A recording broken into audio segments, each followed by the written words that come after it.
السلام علیکم ورحمۃ اللہ وبرکاتہ۔ یوٹیوب چینل مدنی اپڈیٹ پر خوش آمدید۔ جو ہمارے چینل پر نیو ہے ہمارے چینل کو ضرور سبسکرائب کریں۔ رمضان اسپیشل میں سلسلہ چل رہا ہے تراویح۔ آج کے سوال کا موضوع ہوگا مسجد میں عورتوں کا باجماعت نماز پڑھنا جائز ہے یا نہیں۔ آئیے تفصیل کے ساتھ سوال اور پھر اس کا جواب سنتے ہیں۔ کیا فرماتے ہیں علماء دین و مفتیان شرامتی اس مسئلے کے بارے میں؟ کیا عورتیں جمعہ و عیدین کی نمازیں اور 5 وقت کی نمازیں اور تراویح کی نماز مسجد میں مردوں کی جماعت کے ساتھ ادا کر سکتی ہیں؟ نیز مردوں کی جماعت کے بعد مسجد میں اپنی الگ جماعت کروا سکتی ہیں یا نہیں؟ آئیے اب اس کا تفصیل کے ساتھ جواب سنتے ہیں۔ عورتوں کے لیے کسی نماز میں جماعت کی حاضری جائز نہیں، مسجد میں ہو یا ہال میں، چاہے دن کی نماز ہو یا رات کی، جمعہ ہو یا عیدین یا صلاۃ و تسبیح اور عام نوافل کی جماعت، خواہ وہ عورتیں جوان ہو یا بوڑھیاں۔ نبی کریم صلی اللہ تعالی علیہ وسلم کے دور میں ان کو مسجد میں نماز ادا کرنے کی اجازت تھی، لیکن جب حضرت عمر رضی اللہ تعالیٰ عنہ نے عورتوں کی حالت کو دیکھا تو ان کو مسجد میں آنے سے منع فرما دیا۔ حضرت عائشہ صدیقہ رضی اللہ تعالیٰ عنہا سے اس کے بارے میں عرض کی گئی تو آپ نے فرمایا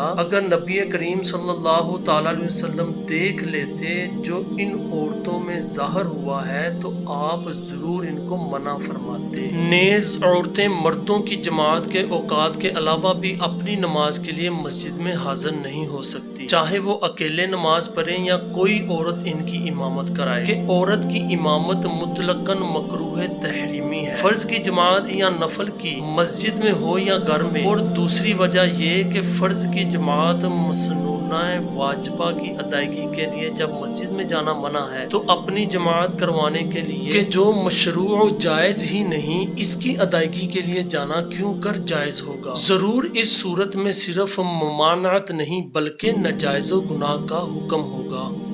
انشاءاللہ عز و جل جلد نیو ویڈیو کے ساتھ حاضر ہوں گے۔ السلام علیکم ورحمۃ اللہ وبرکاتہ۔